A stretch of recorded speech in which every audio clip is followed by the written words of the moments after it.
This podcast is brought to you by Carvana. Car shopping shouldn't feel like preparing for a marathon of paperwork. That's why Carvana makes buying and financing your car easy. From start to finish, search thousands of vehicles with great prices. All online, all on your time. And when you're ready, your new car shows up right at your door.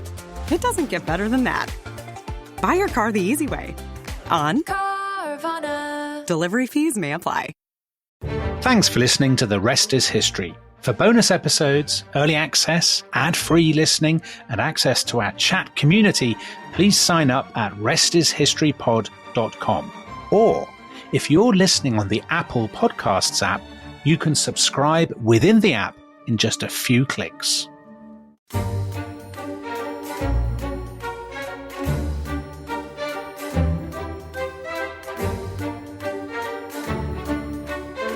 And now I'm in the world alone, upon the wide, wide sea. But why should I for others groan, when none will sigh for me? Perchance my dog will whine in vain, till fed by stranger hands. But long ere I come back again, he'd tear me where he stands. Dominic Sambrook, anyone who has to leave behind pets when they go on holiday will be familiar with that sentiment. The anxiety of coming back from your fortnight abroad to find that your dog wants to tear you to pieces. That was, in fact, Lord Byron writing in the character of Childe Harold about, well, let's call it a holiday, a trip abroad that he made in 1809. And we'll come back to Byron. But we're looking at the theme of holidays because we're in the middle of August. This is absolutely the holiday season. People are going abroad. They're braving, terrible flights, all that kind of stuff to get abroad. And we thought it would be fun to look at the history of the holiday, of people going away, going on trips, having breaks.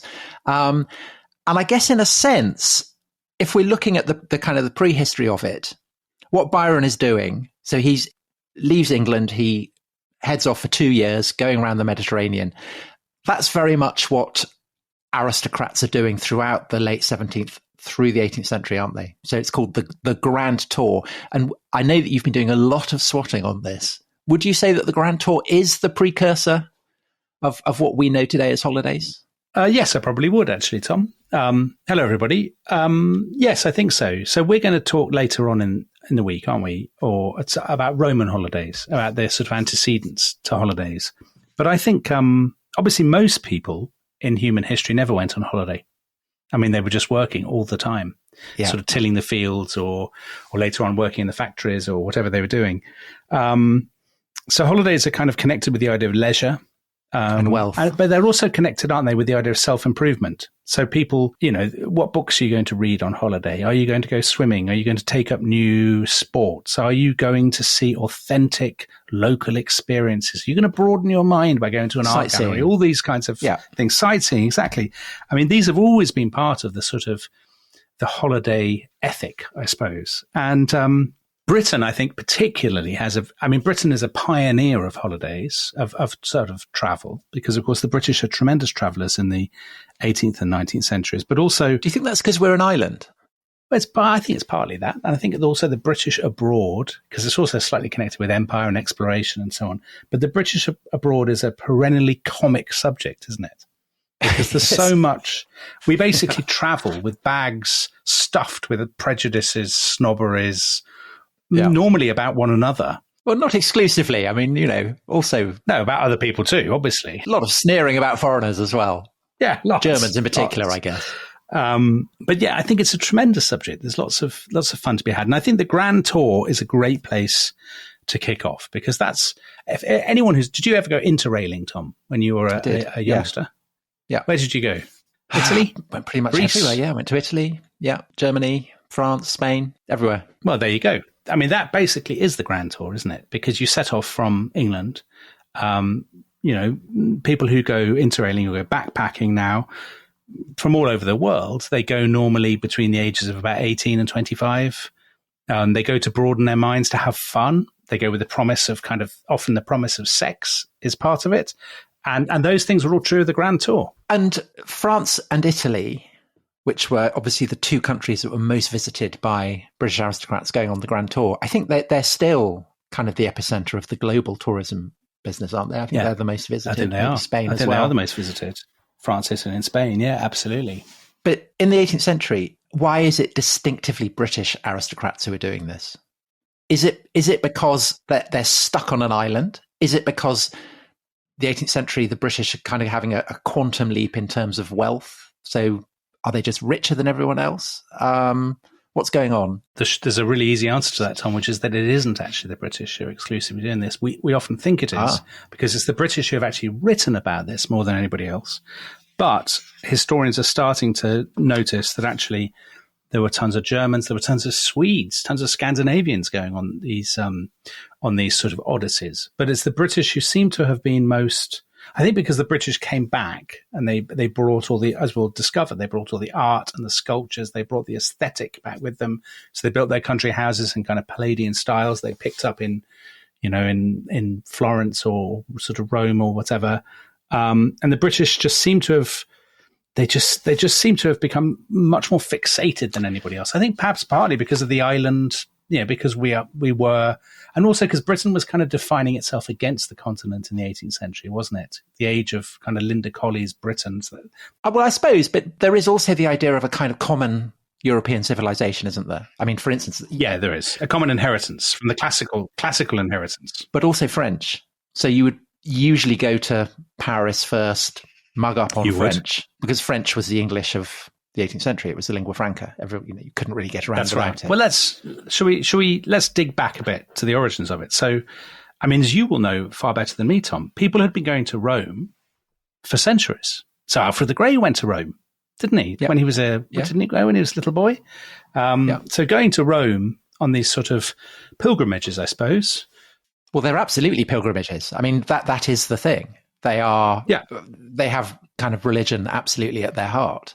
Yeah. People aren't doing that in the mid 16th century, are they? I mean, Henry VIII has no plans to go on a pilgrimage to Rome in 1540. Well, so obviously it's a Catholic thing, as anyone who's read the Canterbury Tales will know. It's a Catholic thing, but it provides lots and lots of scope for fun along the way.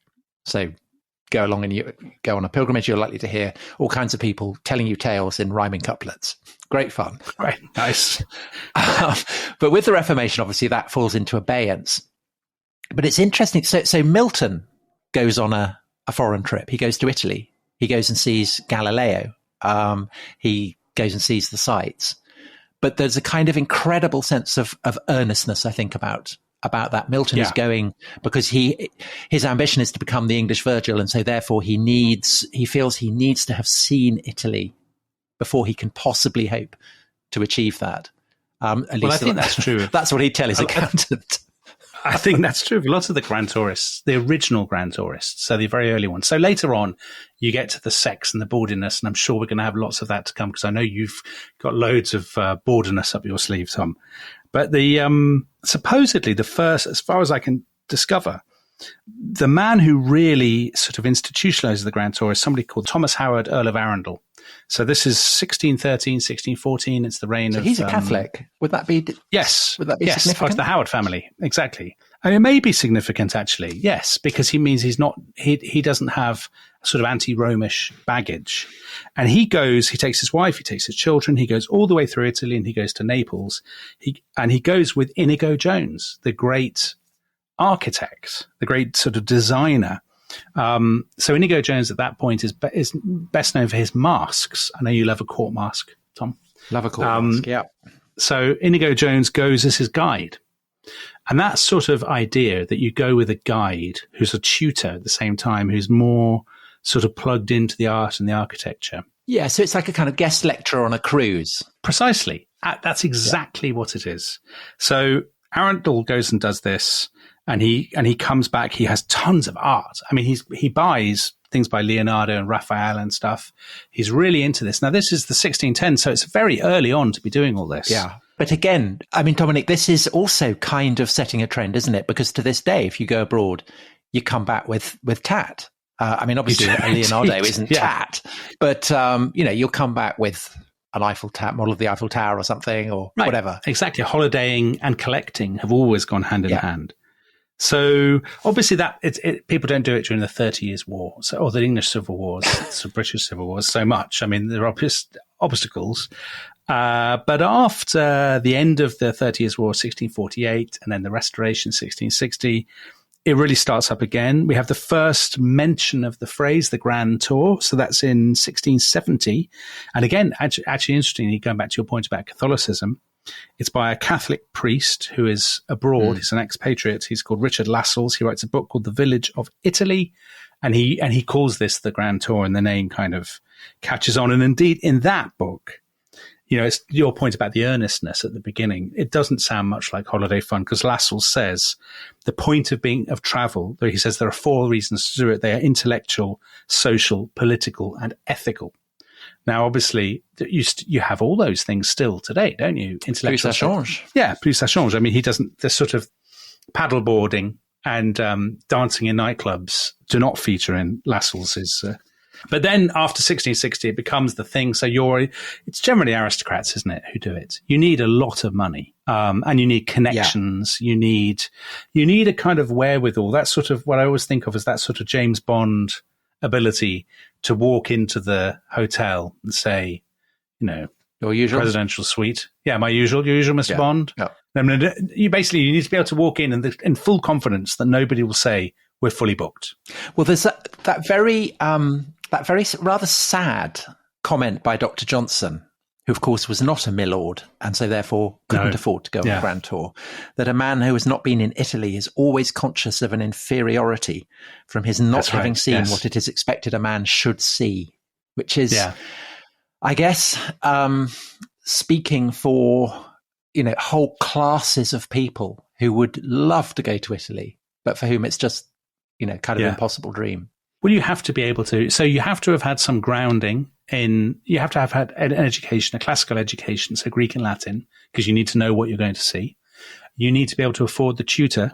So the tutors were called bear leaders, or they're called cicerones. So that's Cicero, Tom. It's from the idea of so their tutor is a sort of Ciceronian figure who will talk to you about. What could be more fun than going on holiday with Cicero? Because it sounds awful. It sounds absolutely awful. No, it'd be great. Cicero is great wit.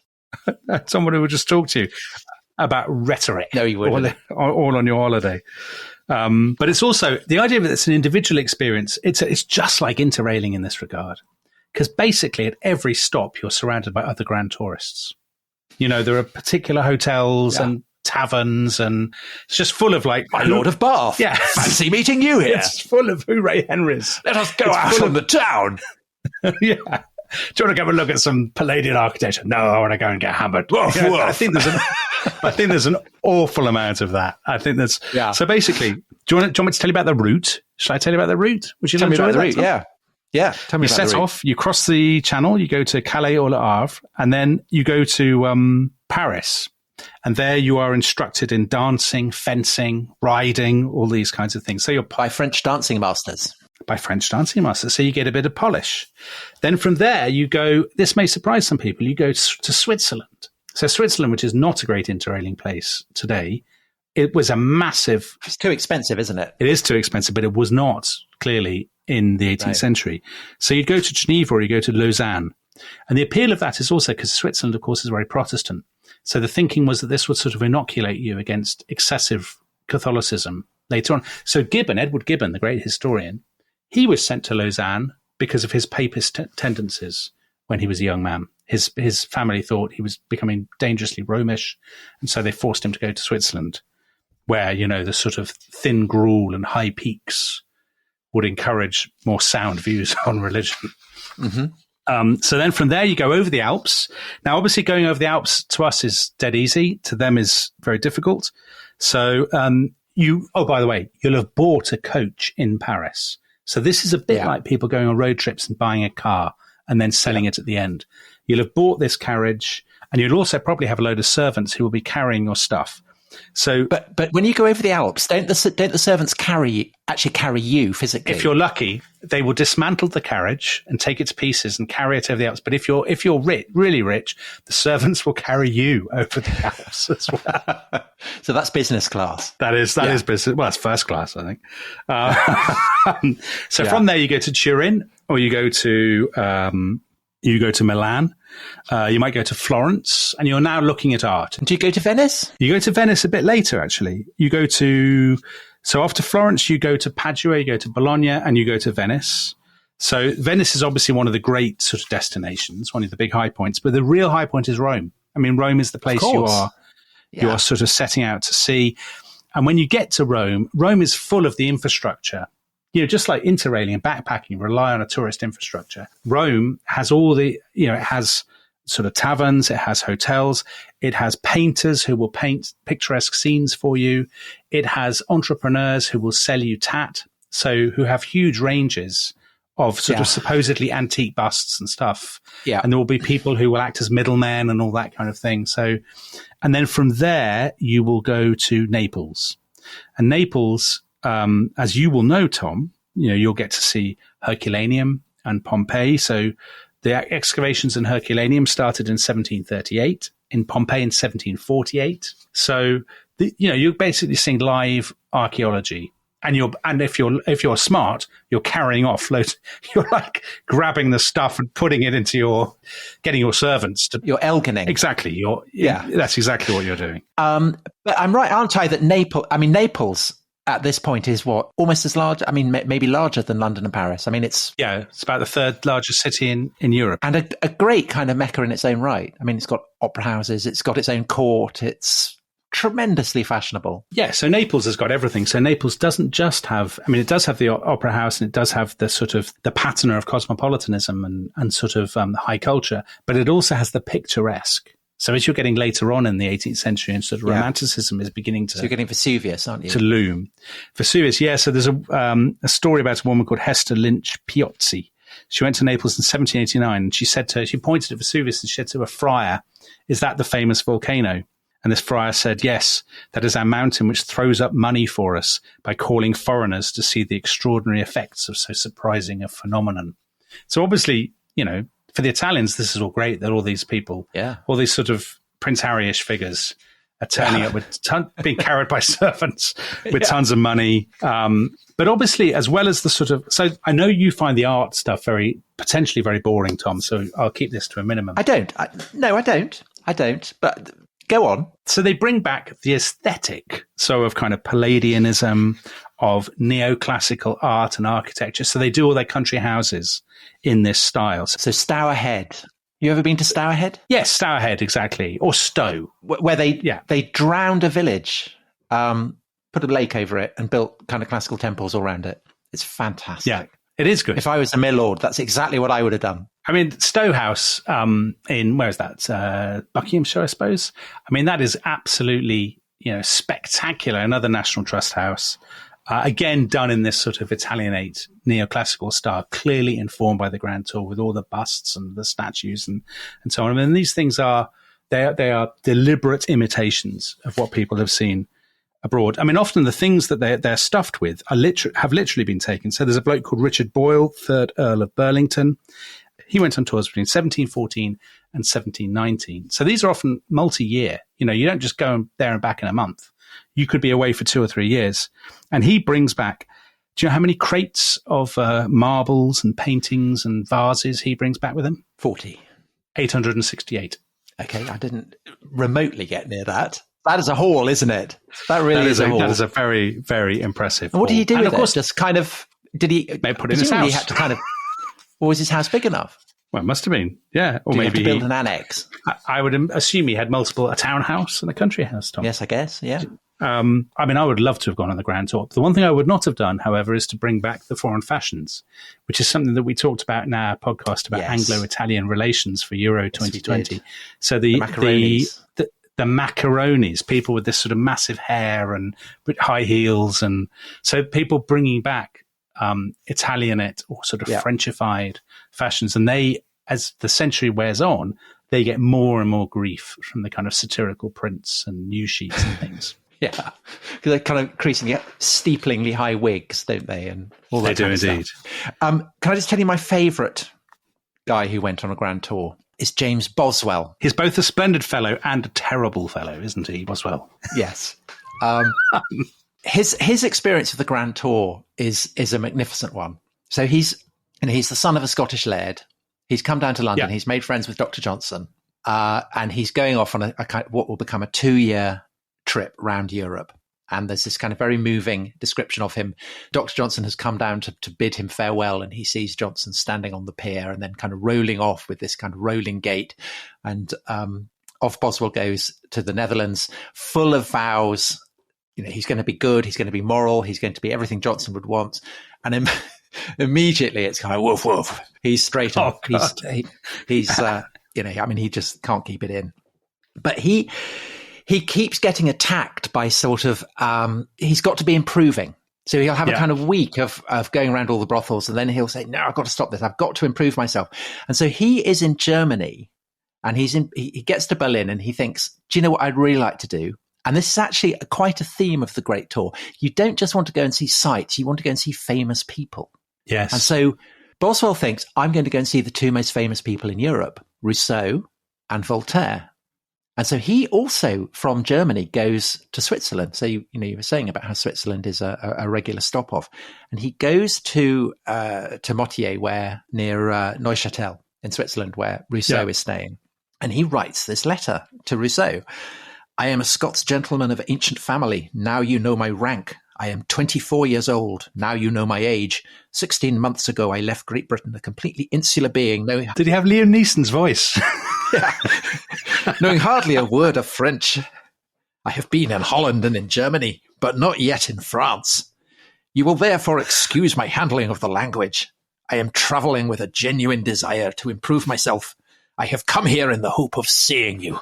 So that's exactly how he spoke, Dominic. And he finishes off by saying, I have a presentiment that a truly noble friendship will be born today.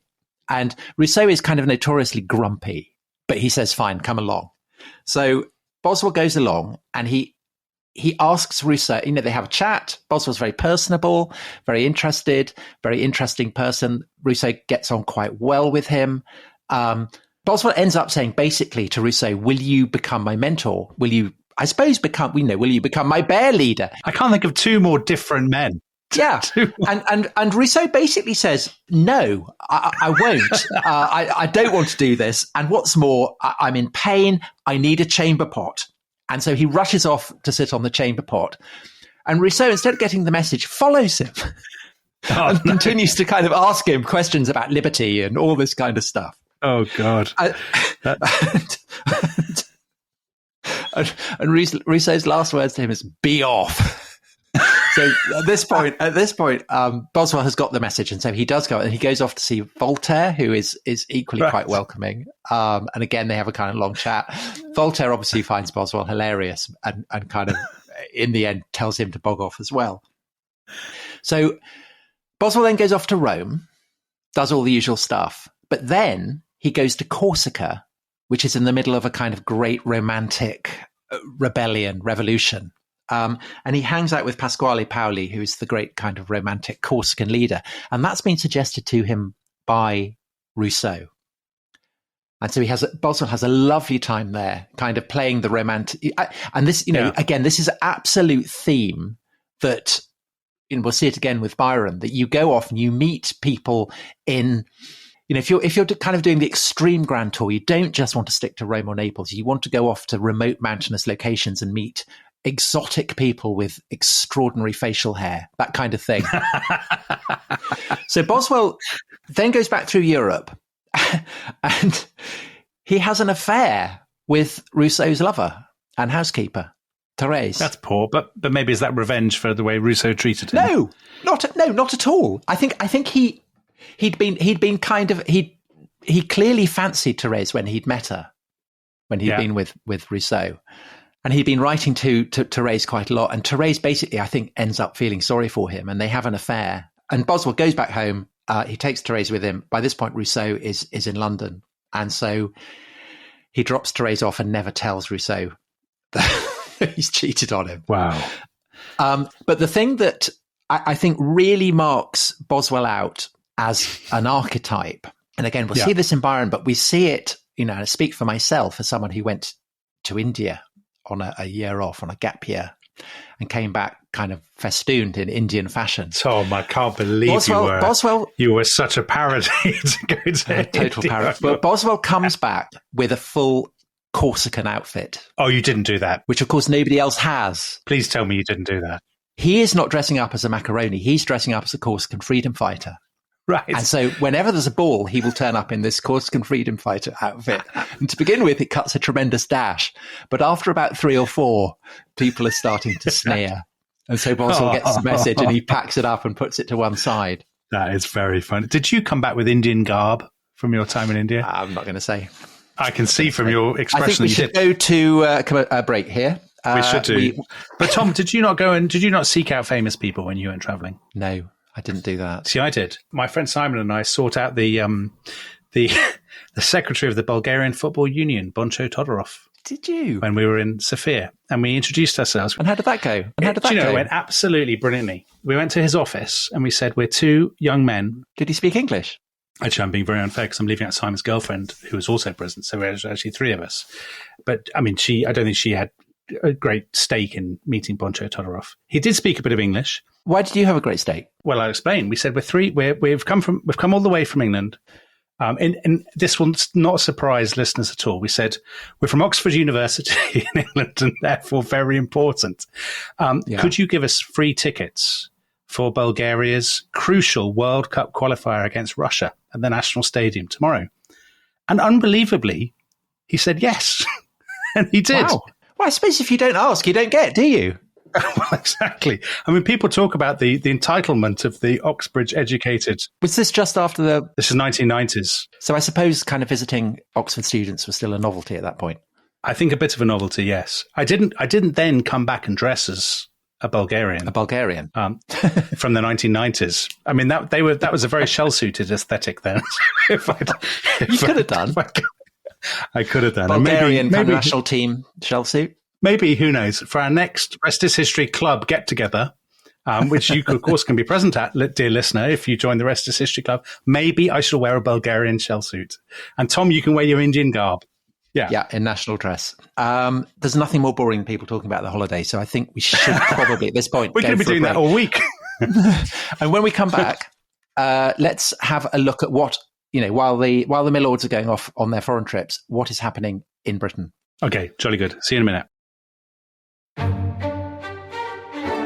This episode is brought to you by Rocket Money. Tom, we often talk about how to organise our finances. I'm very conscious that I'm paying for a lot of mad subscriptions. And there's one thing that we've talked about often on this show. It's the thing that we probably hate more than any other, and it's a hidden fee. I would love to get my finances under control. There are all these things piling up on our bank statements, and I think I need to fix this problem. I need to sort this out and to stop this. I mean, my finances are so chaotic that I need this app. So I'll tell you what it is. It's called Rocket Money. It's a personal finance app that helps find and cancel your unwanted subscriptions. It monitors your spending and it helps to lower your bills so that you can grow your savings. With Rocket Money, you can track all of your subscriptions and you can easily cancel within the app with just a few taps, saving you time, avoiding charges. And you can also set budgets and goals and get personalized insights and regular reports to track how you're doing. They will even send you real-time alerts for large transactions, upcoming bills, refunds, and even low balances. So let Rocket Money help you reach your financial goals faster. Join at rocketmoney.com/ishistory. That's rocketmoney.com/ishistory. rocketmoney.com/ishistory.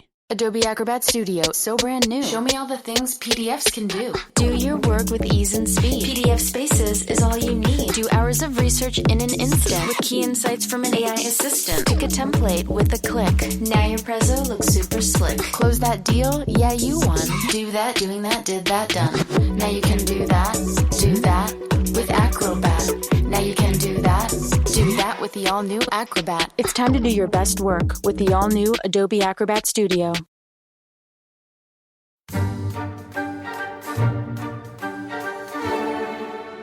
If one could but go to Brighton.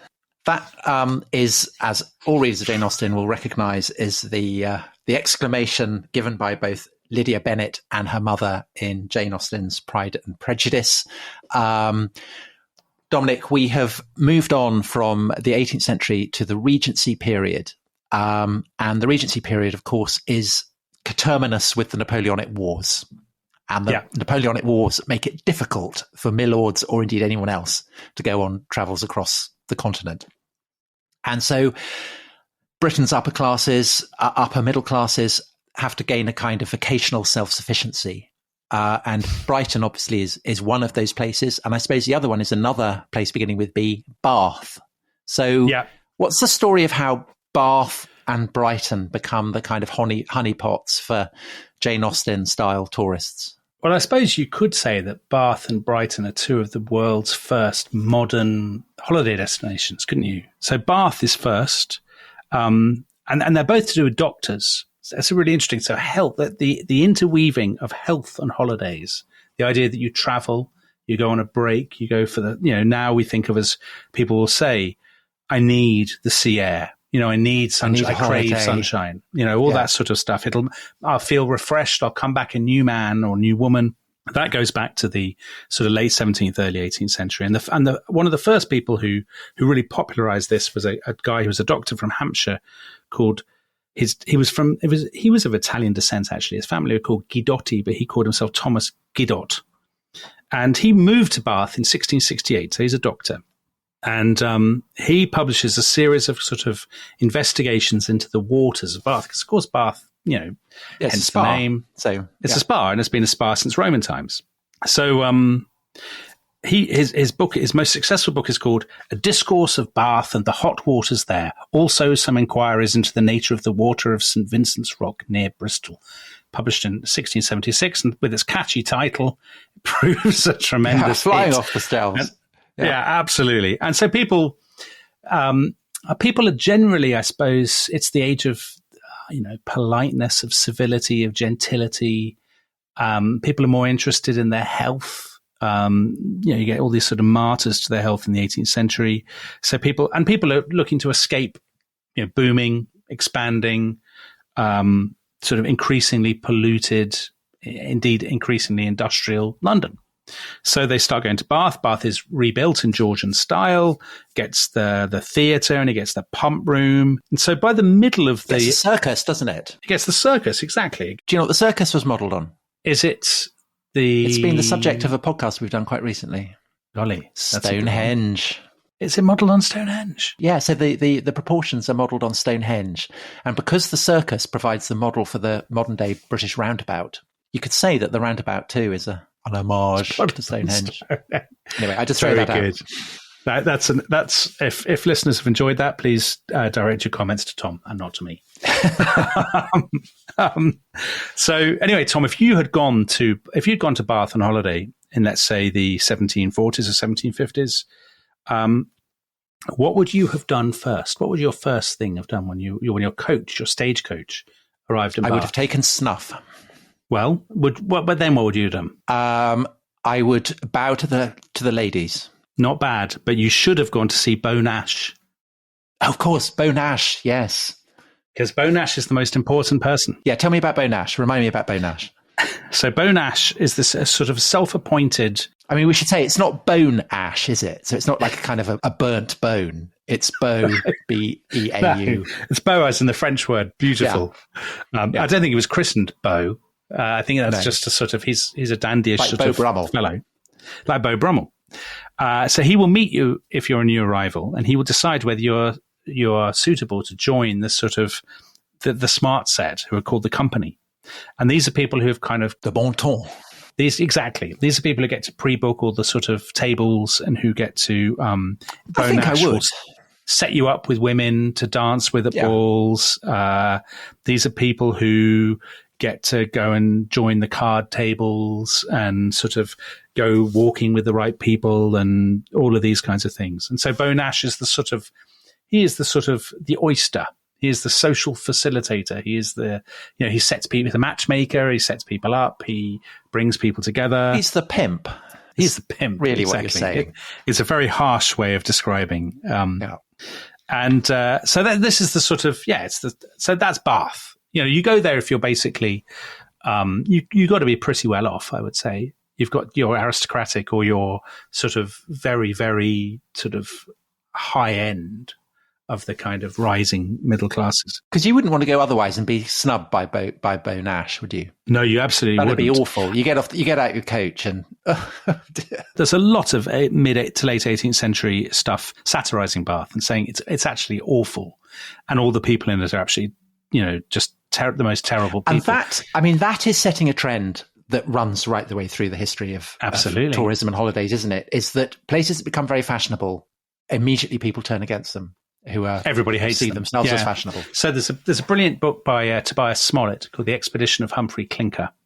And there's one of the characters in that is this really grumpy Welsh squire called Matthew Bramble. And it's an epistolary novel, so it's all letters. And he writes to one of his friends and he says, I'm not going to do a Welsh accent because my Welsh accent just turns into Indian. He says, you must know I find nothing but disappointment at Bath, which is so altered that I can scarcely believe it's the same place I frequented 30 years ago. I believe you will not deny that this place, which nature and providence seem to have intended as a resource from distemper and disquiet, is become the very centre of racket and dissipation. A national hospital it may be, but one would imagine that none but lunatics are admitted. And truly, I will give you leave to call me so if I stay much longer at Bath. So, people just say it's a bad place. Now, the other places you mentioned, it was Brighton. So Brighton, again, it's a doctor who sort of sets that up.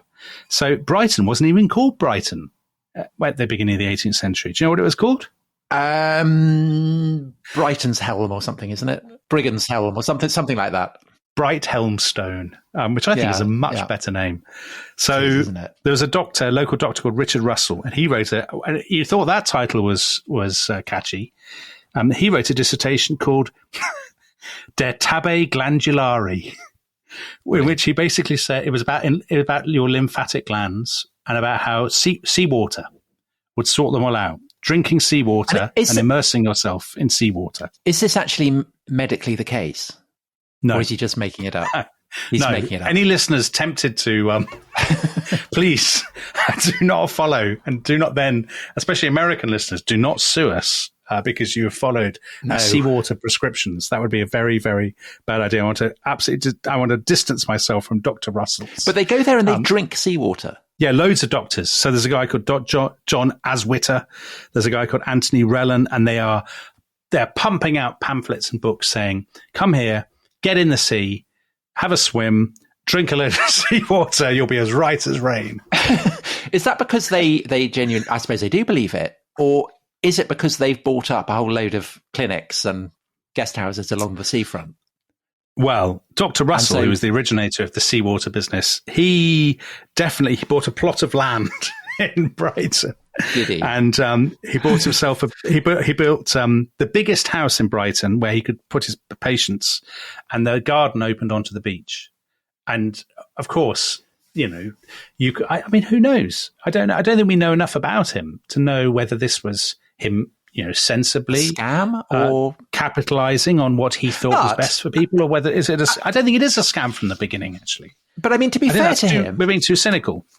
To be fair to him and all these other quacks, I mean, there is a case, isn't there, for saying that they are onto something, because presumably before this period, people aren't going, people are not seeing the seaside as anything attractive. That it's kind of wild and dangerous and the haunt of smugglers and such like. Right, exactly. And you wouldn't go anywhere near it. But in fact, people do find the sea restorative. I mean, that's why people go to beaches and swimming. If there's any listeners, no doubt there are a lot of listeners who have been chuckling, as we have, at the idea of drinking seawater and all that stuff. But I mean, how many of our listeners enjoy wild swimming or think that going for a really bracing walk on the beach, it'll blow the cobwebs away? I mean, I say that to, whenever we go for a walk on the beach, and yes, one of my wife gets kind of glaring at me even before I say it, 'cause she says, you always say that when we go for a walk on the beach. I can really imagine you stumping along a kind of shingle beach with your dirty wig and a staff and a frock coat. Absolutely. Shaking your stick at macaronis. Would I drink a load of salty water? I mean, I just think I wouldn't be able to. I'd be sick. Anyway, this turns Brighton into this into this great destination. People go there to sort of drink seawater and get in the sea. Yeah. Now, here's the thing. Dr. Russell, the guy who you've accused of being a scam artist, he dies in 1759. And his huge house drinking in Brighton, too much seawater. Presumably. His salt huge poisoning. House he's made entirely of salt by the time of his death.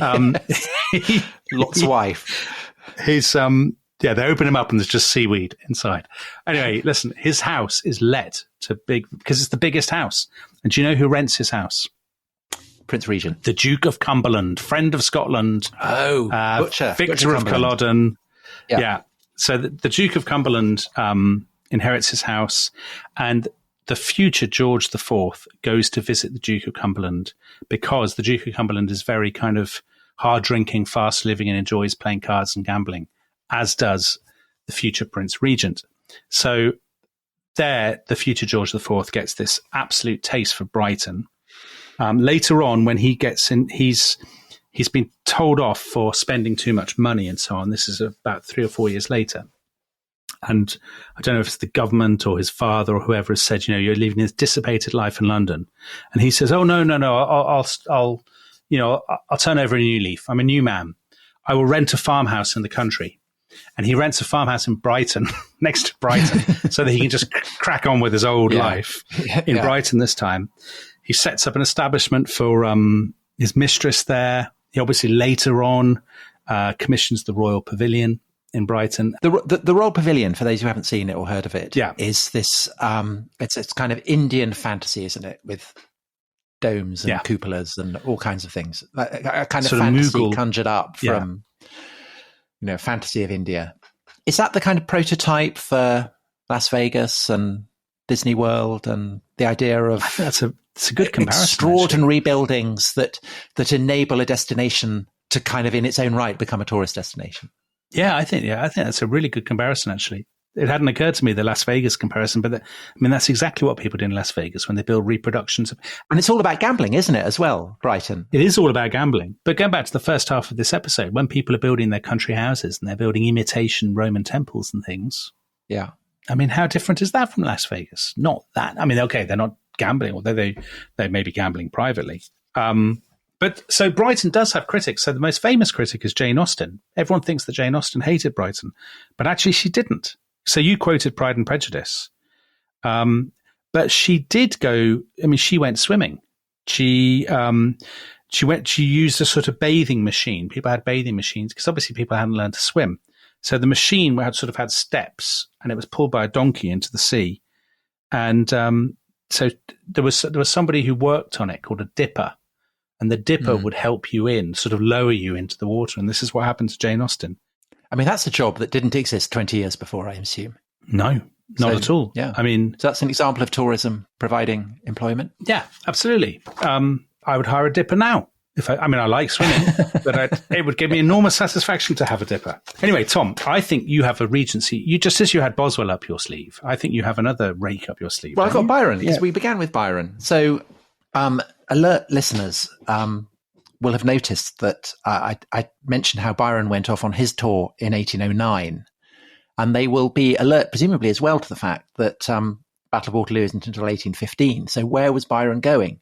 Well, he goes with his friend John Cam Hobhouse and their unbelievably British valet, William Fletcher, who is absolutely the embodiment of the Englishman abroad, suspicious of the food, doesn't speak a word of the language, all that kind of stuff. So they go to places that are open to British milords, namely Portugal, Malta, and then they kind of follow, rather a bit like Boswell going to the mountainous reaches of Corsica. They go to Albania and they meet this guy called Ali Pasha, who is a very glamorous figure. He's supposedly subject to the Sultan in Constantinople, but in fact, he's very much set up on his own business.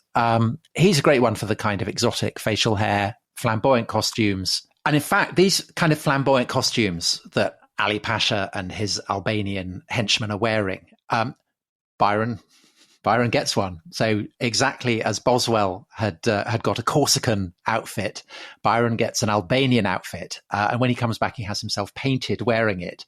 And in a way, this becomes the absolute archetype, I think, of, the tourist going abroad, the backpacker, the guy on the gap year, whatever, going abroad, coming back with a ludicrous costume, wearing it. It's just that Byron was probably the first to do it, and certainly the most stylish. And so, he's always got away with it. Anyway, from Albania, Byron goes on to Greece, which of course is still under the Ottoman Empire, is very, very remote, although it absolutely part of the Romantic imagination. Byron has studied Greek at school. It's images of the Parthenon and all that kind of stuff is absolutely in his mind's eye, but it's very, very wild. And he goes on to Constantinople. He comes back and he writes this up as an unbelievable, the archetype of the Romantic poem. And Byron is describing bandits in the hills of Albania. He's describing the Parthenon when there are, Athens is just a scrubby little village. He's describing the glories of Constantinople. And for a travel-starved British public, this is dynamite. This is Michael Palin on acid for them. They become obsessed, and it becomes the best-selling poem ever in British publishing history. Really? By miles, by absolute miles. And Byron becomes a superstar. He wakes up, I woke up and found myself famous, he famously said. Yeah.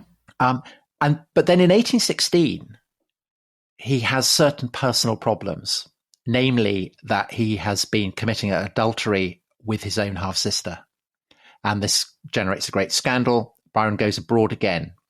And as he sets off across the Channel, and now, of course, he can go to France because the Battle of Waterloo has been fought, he again will immortalize this in Childe Harold. So he writes another canto of Childe Harold.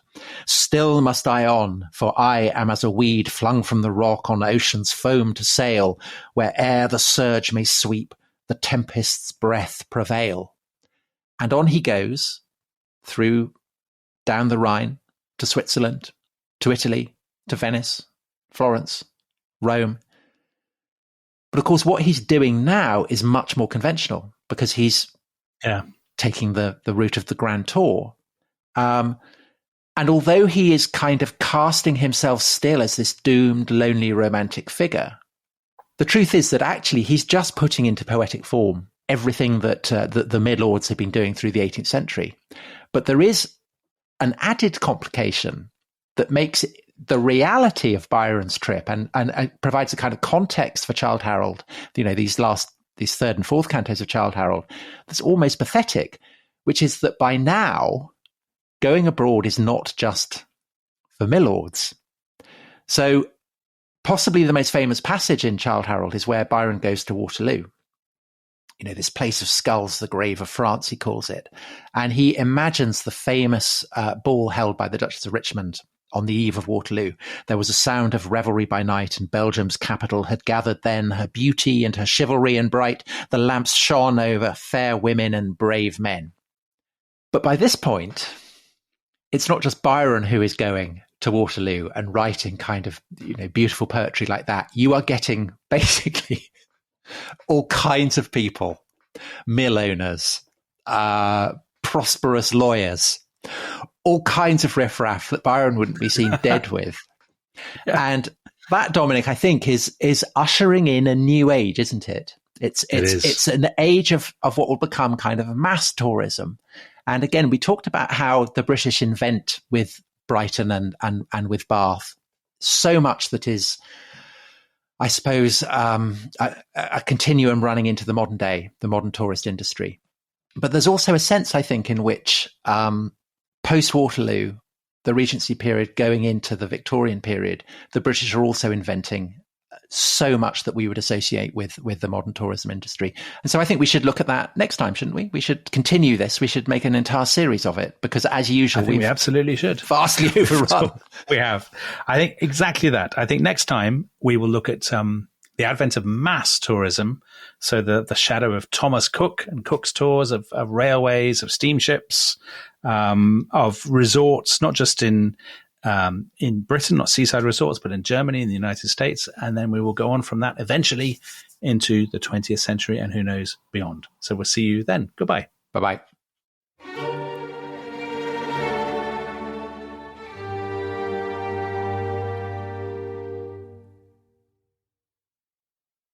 Thanks for listening to The Rest is History. For bonus episodes, early access, ad-free listening, and access to our chat community, please sign up at restishistorypod.com. That's restishistorypod.com.